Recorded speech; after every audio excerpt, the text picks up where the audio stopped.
ख़ीर दावत दूंगा indirect taxes के लिए जाहिद अतीक साहब, farmer president Lahore tax bar association, farmer senior vice president Pakistan tax bar association.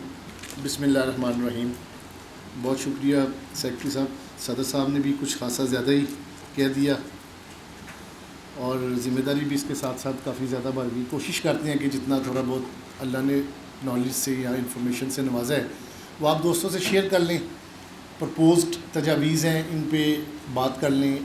यहाँ से कुछ अगर कंक्लूजन हो जाए तो जो FBR के ऑनरेबल रिप्रेजेंटेशन बैठी हुई है वो हमारी गवर्नमेंट के पास पहुँच जाए और अगर इस मुल्क को हमारी सलाहियत से, काबिलियत से कोई फ़ायदा पहुँच सकता है तो वो पहुँच जाए। Before starting sir my presentation, मैं अपने दोस्तों के तवस्सुत से और टैक्स बार से अपने चीफ गेस्ट भी और अपने पैटर्न साहब को भी बता दूं सर, जैसे सदर साहब ने कहा कि जिन लोगों का काम है बातें करना वो बातें करें, जिन लोगों का काम है काम करना वो काम करें। अल्लाह ताला ने पाकिस्तान को नो डाउट इस वक्त हम बहुत एक मुश्किल दौर से गुज़र रहे हैं और एक जो इकनॉमिक क्राइसिस है और एक प्रेशर है और बिल्कुल खुदा न खास्ता डिफ़ॉल्ट की बातें की जा रही हैं, लेकिन अल्हम्दुलिल्लाह इस हॉल में बैठे हुए सब लोग बहुत ज़्यादा पुरुमीद हैं और हमारी जो वी आर ऑल डिटरमेंड कि इंशाल्लाह जो FBR ने ज़िम्मेदारी रेवेन्यू की ली है हम FBR के साथ खड़े हैं और इंशाल्लाह इस मुल्क की खिदमत करने के लिए हम एक एक यहाँ के शहरी को कन्विंस करेंगे अपनी कॉस्ट पे कि इस मुल्क को टैक्स की ज़रूरत है और टैक्स अदा करें। ये एक रियलिटी है सर कि इस प्रैक्टिस में होने के बहुत से ऐसे जवाब देने पड़ते हैं जो हम पे फ़र्ज़ नहीं हैं। बहुत से दूसरे जो हमारे सेगमेंट हैं सोसाइटी के, उनकी इनएफिशिएंसी का जवाब भी इस प्रोफेशन में होने की वजह से हमें देना पड़ता है, लेकिन वी आर नॉट होपलेस। अल्हम्दुलिल्लाह हमने ये प्रोफेशन अडॉप्ट की है, हम अपनी ज़िम्मेदारी से बखूबी आगाह हैं और इंशाल्लाह हम कोशिश करेंगे इस मुल्क के लिए जो टारगेट असाइन किया गया है उसको पूरा करने के लिए पूरी तरह आपका साथ दें। तो सर मैं अपनी प्रेजेंटेशन का आगाज़ करता हूँ। ये मेरे दोस्तों को सामने जो है स्लाइड्स पे एक रेवेन्यू ब्रेकअप नज़र आ रहा है। इसमें डायरेक्ट टैक्स और इनडायरेक्ट्स के टारगेट हैं जो आने वाले साल के लिए रखे गए हैं। यहाँ हमारे former member policy Chaudhary Tariq साहब माशाल्लाह एक बड़ा वास्ट एक्सपीरियंस और बिल्कुल हायरार्की में आपने टॉप पे काम किया, पॉलिसी को और सारी चीज़ों को देखा। काफ़ी सालों की कोशिश के बावजूद भी हम डायरेक्ट टैक्स में कुछ सेगमेंट को इम्प्रूव करने में कामयाब नहीं हो सके। कोशिश जारी है, इंशाल्लाह मेहनत करेंगे कि नीचे से कुछ फिगर्स ऊपर चले जाएं। लेकिन यहाँ मैं सर की जब स्पीच आए तो सर से ये जानना चाहूँगा सर जो इनकम टैक्स के नंबर्स हैं वहाँ पे अगर आप हमें बता सकें जो 7E की प्रोविज़न है उसके लिए कितना बजट एलोकेट किया गया है, तो वो हमारे जो पार्टिसिपेंट्स हैं उनको अंदाज़ा हो जाएगा। अगर ये सब्जेक्ट मैटर ऑफ को लिटिगेशन बढ़ता है तो हमें दूसरे हेड में कितनी मेहनत और करनी होगी उस डेफिशिएंसी को पूरा करने के लिए। अपने चीफ गेस्ट के लिए साथ साथ कुछ सवाल रखता जाऊंगा और उम्मीद करूंगा नेक्स्ट के सर आप अपनी टर्म पर उसका कुछ हमें पॉजिटिव जवाब देंगे। सर हम सब स्टूडेंट ऑफ लॉ हैं, हम समझते हैं कि कॉन्स्टिट्यूशन ऑफ पाकिस्तान ने एक सेपरेशन ऑफ पावर्स का कॉन्सेप्ट इंट्रोड्यूस किया, यहाँ एग्जेक्टिव, लेजिस्लेचर और जुडिशरी को अलग-अलग किया गया। इसका एक मकसद था, unfortunately over the periods encroachments हुई, उसके नतीजा सामने है कि हम किस जगह पहुँच चुके हैं। जुडिशरी की इंक्रोचमेंट्स भी हैं और लेजिस्लेचर्स की इनएफिशिएंसी भी है कि उनकी इनएफिशिएंसी की वजह से जो है दूसरे सेगमेंट्स ऑफ द सोसाइटी जो थे उन्होंने इंटरवीन किया और उस इंक्रोचमेंट ने ओवरऑल हमारे स्ट्रक्चर को आज तक बहुत नुकसान पहुंचाया। नेक्स्ट, ये सर एक हमने कॉन्सेप्ट जनाब के सामने 3 फोल्ड ऑफ रेवेन्यू रखा है। अगर आप थोड़ा सा इस पर गौर करें मेरे पार्टिसिपेंट्स, तो रेवेन्यू की ज़िम्मेदारी जो गवर्नमेंट ऑफ पाकिस्तान ने FBR को दी है, हम समझते हैं यहाँ भी ये ट्राइकॉटमी है, एक FBR है, एक टैक्स पेयर है और एक टैक्स प्रैक्टिशनर्स हैं। और हम इस फोरम से FBR को ये कहना चाह रहे हैं कि अगर FBR ये समझे कि अगर FBR अकेली इस रेवेन्यू को अचीव कर लेगी तो शायद ये बहुत मुश्किल काम है। बिजनेसमैन को अपना पार्ट एंड पार्सल समझते हुए, टैक्स प्रैक्टिशनर्स को उनका ड्यू शेयर देते हुए, उनकी ज़िम्मेदारी उन पे डेलीगेट करते हुए ही हम इस रेवेन्यू को अचीव कर सकते हैं। ये जो सर ट्राइकॉटमी है एक्चुअली कॉन्स्टिट्यूशन में तो एक प्रिंसिपल लेड डाउन किया गया था ताकि डाउनस्ट्रीम फिर जब ये इदारों में भी जाए तो वहाँ पे भी जो जो स्टेक होल्डर्स हैं उनको उनकी ड्यू रिस्पेक्ट और ड्यू शेयर मिले, इसी तरह जो इंटरेस्ट है उसको सेफ गार्ड किया जा सके। बहरहाल हम समझते हैं हम अपना फ़र्ज़ अदा कर रहे हैं। पोस्ट बजट प्रपोजल्स भी मैंने बजट देखा, टैक्स बार की बहुत सी प्रपोजल्स, स्पेशली जो आपने जो 148 की मिनिमम टैक्स और जो रिड्यूस रेट रजीम थी उसको आपने 4% पे ऊपर किया, ये टैक्स बार की प्रपोजल थी और हमने आपको निशानदेही की थी कि ये एक सेगमेंट है जहाँ पे आप रिड्यूस रेट लेके चल रहे हैं, जबकि दूसरी तरफ इनडायरेक्ट टैक्सेस में रिड्यूस रेट कम हो गया है।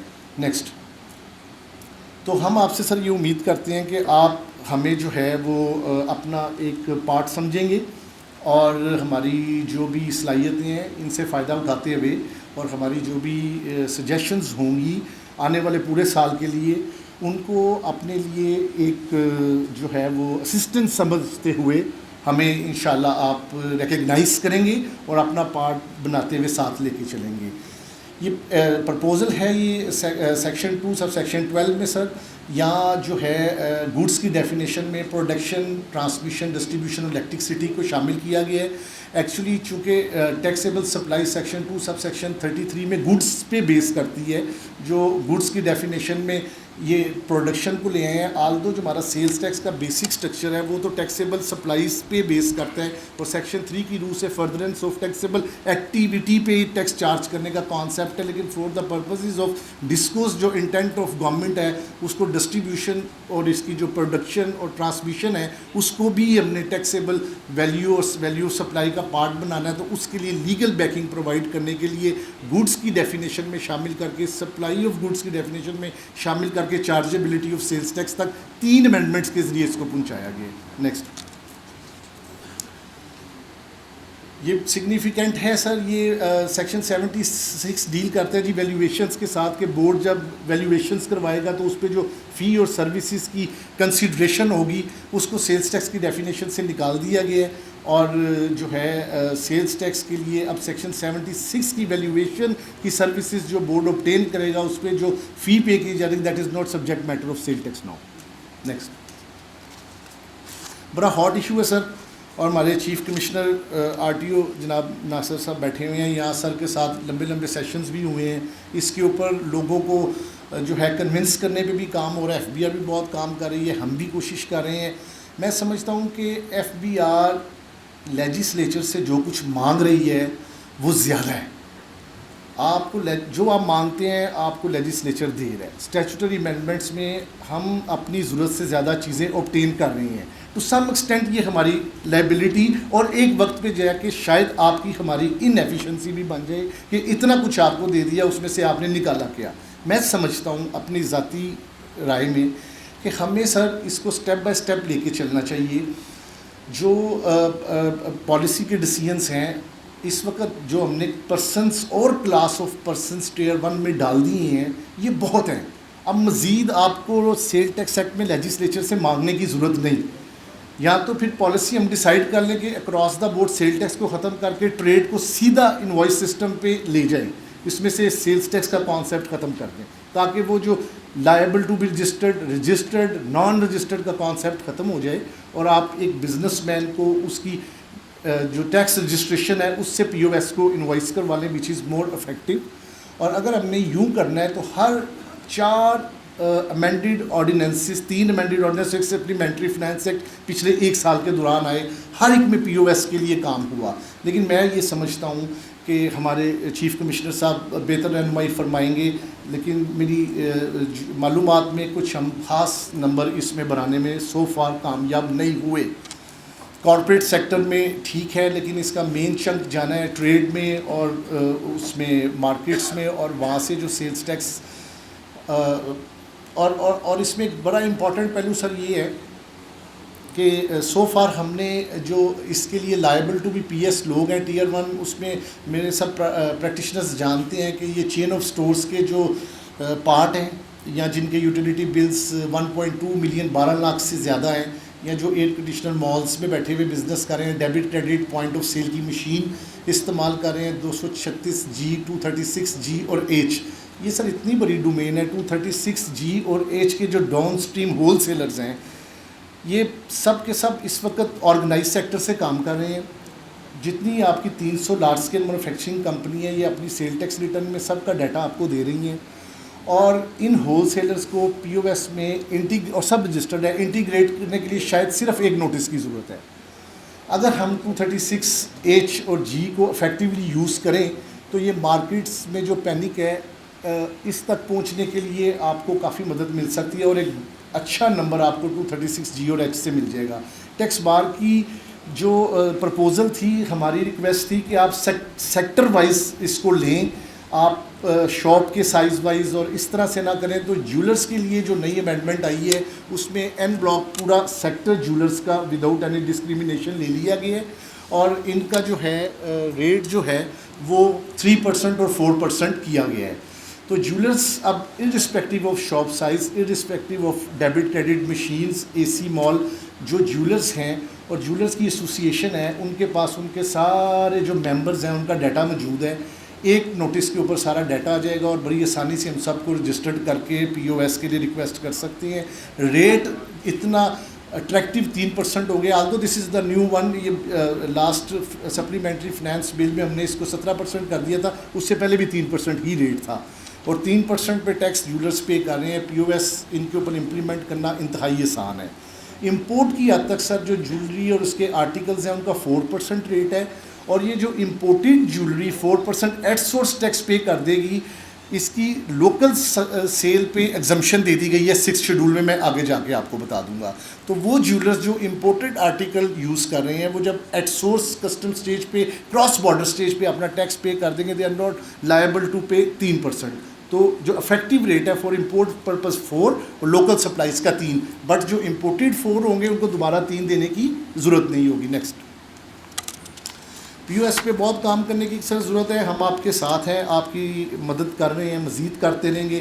लेकिन हम यहाँ सर से भी एक्सपेक्ट करते हैं कि जो लोग इसमें नहीं आते उनकी टाइमली उनकी एक्सक्लूजन हो जानी चाहिए। और एक जो बड़ा इस वक्त सर आपके नॉलेज में है कि बहुत से लोग इंटीग्रेट हो चुके हैं और इंटीग्रेटेड लोगों को भी डिसअलाउंस आ रहा है। हम आपसे एक्सपेक्ट करते हैं, आपने वादा भी किया कि 30 जून तक सारी डिस्पोजल निकल जाएगी। We are very grateful for you.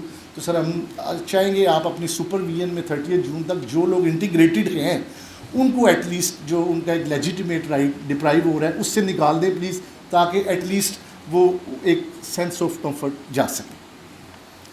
Further tax sir सब जानते हैं कि ये इन एडिशन टू 17% 3% तब लगता है अगर आप सप्लाईज अनरजिस्टर्ड पर्सन को देते हैं, और ऐसे लोगों को who are liable to be registered but not obtained registered, तो उनको हम 3% इन एडिशन टू 17% चार्ज करते हैं। लॉ में थोड़ी सी अमेंडमेंट की गई है, अब सिर्फ रजिस्टर्ड होना जो है वो रिक्वायरमेंट नहीं है, इसके साथ एक एडिशनल कंडीशन लगाई गई है कि आपका बाय रजिस्टर्ड भी हो और आपको सेल बुक करते वक्त देखना होगा कि उसका स्टेटस भी एक्टिव हो।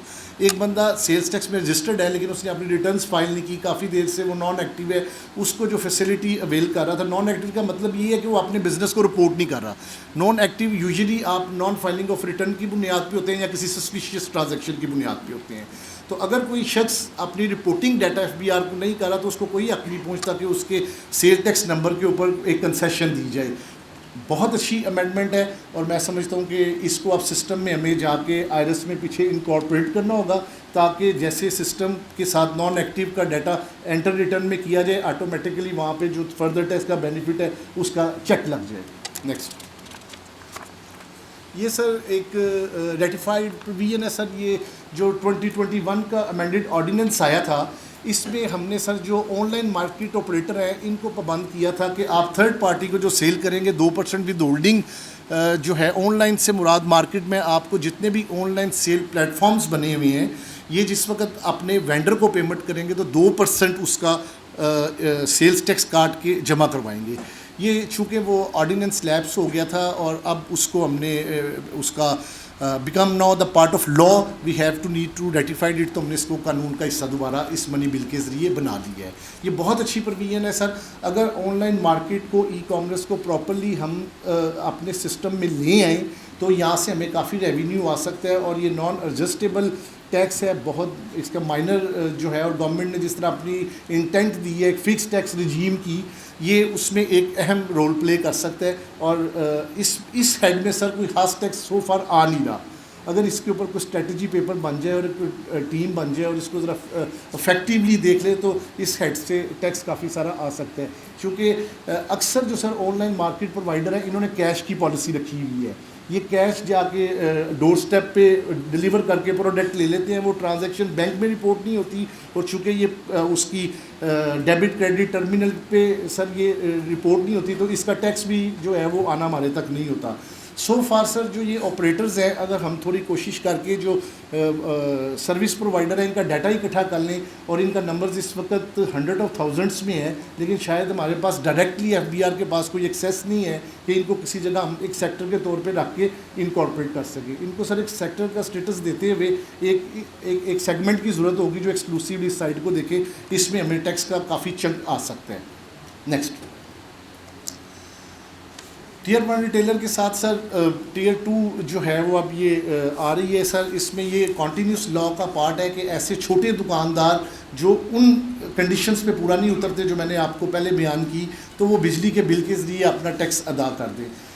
As a student of law sir tax को डील करते हुए फिस्कल लॉज में जो हमने सीखा है इस तरह की सब जो डिस्क्रिमिनेशंस हैं आम तौर पे ये टैक्स चोरी को लीड देती हैं, नहीं होनी चाहिए। गवर्नमेंट की मजबूरी है, शायद हमारी ऑर्गेनाइजेशन अभी इतनी इफेक्टिव नहीं हो सकी कि सबके पीछे ले इफेक्टिवली चली जाए। तो फिर गवर्नमेंट ने यही मुनासिब समझा कि कुछ ना कुछ आ जाए बिजली के बिल के ज़रिए।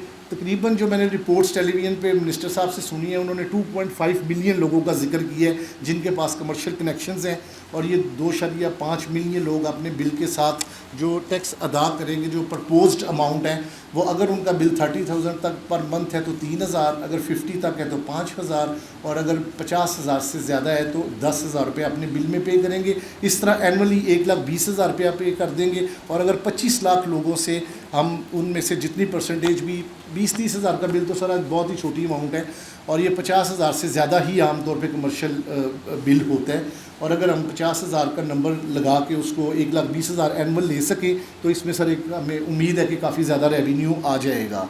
लेकिन इस कल्चर को सर एग्जिस्ट नहीं करना चाहिए। हम ये समझते हैं कि जब आपके पास ये फिगर मंथली आना शुरू हो जाए तो इनमें जो सिग्निफिकेंट बिल हैं 5 लाख 10 लाख या 2-4 लाख वाले साथ साथ हमें अब कोशिश करके उनके लिए भी कॉरिडोर बनाना होगा, उनको हम डॉक्यूमेंटेशन की साइड पे लेके आएँ। इस कल्चर को ज़्यादा आगे लेके चलना सर सोसाइटी के अंदर जो है बड़ी वो अनरेस्ट क्रिएट करता है। मैं यहाँ अर्ज़ कर दूँ कि ये जो बिल है ये अमाउंट जो होगी ये उस अमाउंट से अलग होगी जो वो अपने बिल में 17% सेल टैक्स और एक्स्ट्रा टैक्स और जो दीगर टैक्स ऑलरेडी लगे हुए हैं ये उसके अलावा होगी और जितने डिस्कोज हैं उनको इस अमाउंट की किसी तरह की एडजस्टमेंट अलाउ नहीं होगी। ये अमाउंट एज ए ट्रस्टी ये ऑन बिहाफ ऑफ गवर्नमेंट वसूल करेंगे और डायरेक्टली गवर्नमेंट के रेवेन्यू में जमा करवाएंगे। इसकी किसी किस्म की एडजस्टमेंट की इजाज़त नहीं दी गई और कमिश्नर साहब को इख्तियार दिया गया है कि अगर वो समझते हैं कि अगर किसी को इसमें से एक्सक्लूड करना है, अगर कोई टियर 1 का रिटेलर है या अदरवाइज़ कोई सेल टैक्स रजिस्टर्ड है और गलती से ये अमाउंट उसके बिल में आ गई है तो कमिश्नर साहब को एम्पावर किया गया है कि वो एक सर्टिफिकेट दे के लेस्को को इन्फॉर्म करेंगे जो कंसर्न डिस्को है कि आप इस बिल से ये वाली लेवी डिलीट कर दें। नेक्स्ट, ये सर ये भी रेटिफाइड प्रोविजन है सर। इसमें POS के जितने रूल्स और नोटिफिकेशंस और जो STGOs आने हैं उसको हमने पार्ट ऑफ लॉ बनाने के लिए अब इसको लॉ का पार्ट बनाया है। ये ऑपरेटिव है एज इट इज़ थी। 8B, next 8B everyone know कि सर 90% की आपको आपके इनपुट की एडजस्टमेंट देती है और 10% जो है वो आपको मैंडेटरी पेमेंट है। पीछे कॉन्सेप्ट और रैशनल ये है कि आपने जो टैक्सेबल सप्लाईज की हैं इसमें एक प्रॉफिट का मार्जिन भी है। उस प्रॉफिट और उस वैल्यू एडिशन का टैक्स गवर्नमेंट को साथ साथ मिल जाए डिस्पाइट हैविंग दिस फैक्ट कि आपका प्रीपेड इनपुट पड़ा हुआ है तो वो प्रीपेड इनपुट आपकी इन्वेंट्री के अगेंस्ट है। जितनी इकनॉमिक एक्टिविटी हो गई, जितनी टैक्सेबल सेल्स हो गई उसमें जो प्रॉफिट और वैल्यू का मार्जिन है उसका टैक्स स्टेट को साथ साथ मिल जाए। इसलिए ये सेक्शन 8B बना हुआ है। इसके ऊपर काफ़ी सारी लिटिगेशन भी हुई, इसको अल्ट्रा वायरस करने के लिए रिटों में भी गया लेकिन कोर्ट ने इसको स्क्रूटनाइज किया, देखा इसकी जुडिशल स्क्रूटनी के बाद FBR को जवाब फराम किया गया कि it is legitimate right of FBR के किसी इकनॉमिक एक्टिविटी में जो प्रॉफिट का टैक्स है उनको रिटर्न के साथ मिल जाए और ये टेस्ट ऑफ जुडिशरी में FBR की फेवर में गया।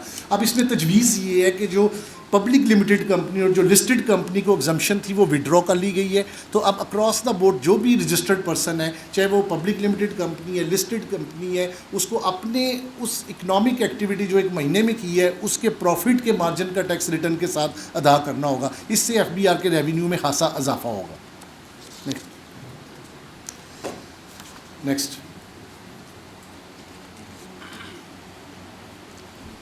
सर, ये मैयर है to broaden the tax base. जैसा मैंने अर्ज़ किया कि FBR अपने कंधों पे ज़िम्मेदारी लेजिस्लेचर से मांग के लेते जा रहे हैं। अब बहुत ही ज़्यादा जो है वो एक पावर जो है दे दी गई है कि अगर कोई शख्स लायबल टू बी रजिस्टर्ड है सेल टैक्स में, कमिश्नर साहब का नोटिस देने के बाद वो अपने आप को रजिस्टर्ड नहीं करवाता, तो अब कमिश्नर साहब को उसके पीछे जाने की ज़रूरत नहीं। कमिश्नर साहब एक बोर्ड STGO के ज़रिए उसकी इलेक्ट्रिसिटी और गैस के कनेक्शंस डिसकनेक्ट करवा सकते हैं। और ये टेम्परेरी मेजर्स होते हैं। इसका मतलब ये है कि जब वो रजिस्टर्ड हो जाए तो फिर उसको दोबारा जो है उसकी सप्लाई बहाल कर दी जाए। इसमें सर दो हमारी गुजारिशात हैं। एक तो ये है कि सर बोर्ड के पास ये जो इसको रेस्टोरेशन का फ़ीचर है वो नहीं होना चाहिए, क्योंकि बोर्ड तक आम आदमी की रसाई नहीं। मैं अपने क्लाइंट को रजिस्टर्ड करवा देता हूँ, POS इंटीग्रेट करवा देता हूँ, तो फिर वो मेरे से एक्सपेक्ट करता है कि अगले दिन मेरी आ जाए। मैं कमिश्नर साहब पे जिम्मेदारी डालता हूँ, वो चीफ़ पे डालते हैं। चीफ़ साहब बेचारे ऊपर कोशिशें करते हैं, बोर्ड के पास तो और बहुत से काम है करने वाले। तो ये एक्सक्लूजन होती नहीं सर, जिससे ना बहुत ज़्यादा एक एम्बेरसमेंट, अनड्यू एम्बेरसमेंट का सामना हम लोगों को भी और आपको भी सम टाइम करना पड़ता है। तो मेरी इसमें तजवीज़ ये होगी कि प्रोवाइडेड दैट अपॉन रजिस्ट्रेशन और इंटीग्रेशन द कमिश्नर शेल, तो यहाँ हम रिक्वेस्ट करेंगे ये डिसेंट्रलाइज करके कमिश्नर को पावर दे दी जाए। अगली अमेंडमेंट सर वो एकेडमी की है। जो डायरेक्टरेट था वो एकेडमी को हमने इनलैंड रेवेन्यू सर्विस एकेडमी दे दी है। उसके फंक्शंस और उसकी ड्यूटीज़ एज इट इज़ हैं। एवरीवन यू नो कि अगर कोई POS registered person proper reporting नहीं करता तो उसको 5 लाख तक का फ़ाइन, जो इन्वॉल्व टैक्स है उसका 200% पेनल्टी और अप्रिजमेंट भी फेस करनी पड़ सकती है। तो एम्पावर और ये POS को मज़ीद इफ़ेक्टिव बनाने के लिए और उसकी मॉनिटरिंग करने के लिए जो है ये पावर दी गई है। और इसमें जो है QR कोड भी आप अगर उसको डिफेस करते हैं तो फेंस समझा जाएगा। नेक्स्ट एक अमेंडमेंट है जी, वो यूनिफॉर्म से रिलेटेड है। अच्छी बात है, ऑर्गेनाइजेशन जो है वो यूनिफॉर्म के साथ अच्छी लगती है। लोग अपने आप को ज़्यादा ड्यूटीफुल फील करते हैं। कॉटन के वाइट सूट्स वगैरह इस तरह के वो नहीं चलते, फॉर्मल यूनिफॉर्म हो तो वो बहुत अच्छा लगेगा। इसको हम अप्रिशिएट करते हैं। सर ये 3rd शेड्यूल की एक अमेंडमेंट आई है, ये हो सकता है जी दोबारा? मैं जितनी देर में सर ये ऑन हो जाए मैं अपने पार्टिसिपेंट को ज़रा 2-3 चीज़ें अर्ज़ कर दूं। हमारे यहाँ एग्जम्पशन दी जाती है तो वो कंडीशनल एग्जम्पशन होती है। उसके कॉलम नंबर 3 में या तो कोई HS कोड स्पेसिफिक किया जाता है या रिस्पेक्टिव हेडिंग की जाती है या उसके साथ कोई कुछ ना कुछ कंडीशन लगा के उस एग्जम्पशन की इंटाइटलमेंट होती है। इस पूरी रजीम में जो मैं आपको थोड़े से वक्त में बता दूंगा, FBR ने एग्जम्पशंस जो थी उसका स्कोप बढ़ाया है। जिधर जिधर HS कोड थे वहाँ पे रिस्पेक्टिव हेडिंग लेके आए हैं। उसका मतलब ये होता है कि ये डिस्क्रिप्शन ऑफ गुड्स अगर इस HS कोड के अलावा किसी और HS कोड में भी पाई जा रही है तो वहाँ पे आपको एग्जम्पशन का बेनिफिट इंटाइटल्ड होगा। तो मैं आपको थोड़ी सी देर में वहाँ से गुजार दूंगा जल्दी से। और उसका मकसद सिर्फ यही है कि बार जो HS कोड है उसको वहाँ से काट के उसकी जगह तजवीज़ ये है कि वहाँ पे रिस्पेक्टिव हेडिंग का वर्ड यूज़ हो जाए ताकि उस पर क्लैरिटी आ जाए। अगर किसी दूसरे HS कोड में वो बेनिफिट है तो वो वहाँ भी जाके उसको मिल जाए। इसी तरह 3rd शेड्यूल के अंदर आप सब समझते हैं कि 3rd शेड्यूल से मुराद वो गुड्स हैं जिन गुड्स की जो मैक्सिमम रिटेल प्राइस है उसका टैक्स अदा करना इंपोर्टर या मैन्युफैक्चरर की अल्टीमेट लाइबिलिटी होती है। डाउन स्ट्रीम जितने उसके होलसेलर, रिटेलर्स या दूसरे लोग डिस्ट्रीब्यूटर इन्वॉल्व हैं वो उसका टैक्स पे नहीं करते, बल्कि प्रिंटेड प्राइस का टैक्स मैन्युफैक्चरर या इंपोर्टर एट फर्स्ट स्टेज पे कर देते हैं। यहाँ पे एक आइटम डिटर्जेंट थी, उस पर भी एक HS कोड था, वो HS कोड हटा दिया गया है। अब डिटर्जेंट्स जितने भी HS कोड्स में आते हैं वो सब के सब 3rd शेड्यूल। ये sir agriculture tractor reduce rate पे थे, ये हमने इनको एग्जम्पशन में डाल दिया है। अब एग्रीकल्चर ट्रैक के ऊपर सेल टैक्स नहीं लगेगा। कोल पे सर रिड्यूस रेट था, इसको हमने वहाँ से विड्रॉ कर लिया है। सब्जेक्ट टू जो लोकल प्रोड्यूस्ड कोल है ये इस पर 17% सेल्स टैक्स होगा। इलेक्ट्रिक गाड़ियों को प्रमोट करने के लिए सर रिड्यूस रेट जी में रखा था, वो भी हमने वापस ले लिया। अब ये 17% जो है सेल्स टैक्स इस पर अदा किया जाएगा।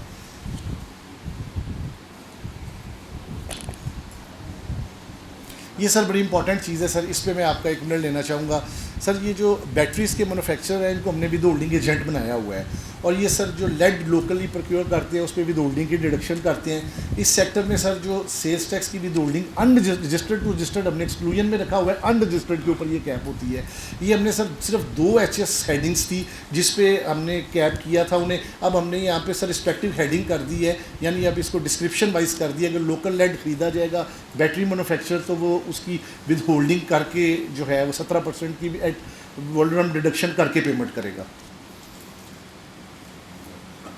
यहाँ सर ये 12th स्काइवर्स हमारा वैल्यू एडेड टैक्स को डील करता है। Importer 17% in addition to 17% 3% import stage पे और पे करते हैं, जो उनके प्रॉफिट के टैक्स के सामने एडजस्ट हो जाता है। यहाँ पे अगर कोई मैन्युफैक्चरर इन हाउस कंजम्पशन के लिए इंडस्ट्रियल अंडरटेकिंग मंगवाती थी तो वो 3% पे नहीं करना पड़ता था। थोड़ा सा उसका स्कोप हमने रिस्ट्रिक्ट कर दी है। ये कुछ 3-4 कैटेगरीज हैं सर जो स्क्रैप की हैं, इनको हमने वो वाला जो बेनिफिट था वो ख़त्म कर दिया है। Despite this fact they are manufacturer, they are importing for the in house manufacturing, but they have to be pay sales tax 3%। लेकिन यहाँ सर आपकी एक जो है वो मदद दरकार होगी। ये जो वैट के रूल्स हैं ये इस रकम को सर इनपुट का पार्ट नहीं बनाते, तो हम ये समझते हैं कि अब चूँकि ये 17% के साथ 3% पे हो रहा है तो मैन्युफैक्चरर के हाथ में इसको हमें इनपुट की प्रोविजन देनी पड़ेगी। एक दफ़ा फिर रोस्टर छोड़ने से पहले सर आपको ये बात श्योर करना चाह रहे हैं कि सर वी आर डिटरमेंड और वी आर रेडी, और इंशाल्लाह अगर आपकी तरफ से एक हाथ हमारी तरफ बढ़ेगा तो इंशाल्लाह यू विल फील कि ये लोग आपके लिए आपकी फील्ड फॉर्मेशन से डबल काम करेंगे, और सर ये लोग आपके लिए विदाउट कॉस्ट काम करेंगे। ये सब वो लॉयर्स बैठे हुए हैं जो टैक्स पेयर के लॉयर हैं। हम किसी ऐसे बंदे को मशवरा नहीं देते जो टैक्स पेयर नहीं है। तो आपसे सिर्फ रिस्पेक्ट और थोड़ी सी सपोर्ट की गुजारिश होती है कि इन दोस्तों के मसाइल को प्रायोरिटी पे किया कीजिए ताकि डिस्करेज ना हो, इनकरेज हो, और जो लोगों के जवाबात हैं वो देने की बजाय एनर्जी अपने पॉजिटिव काम पे लगा सकें। बहुत शुक्रिया।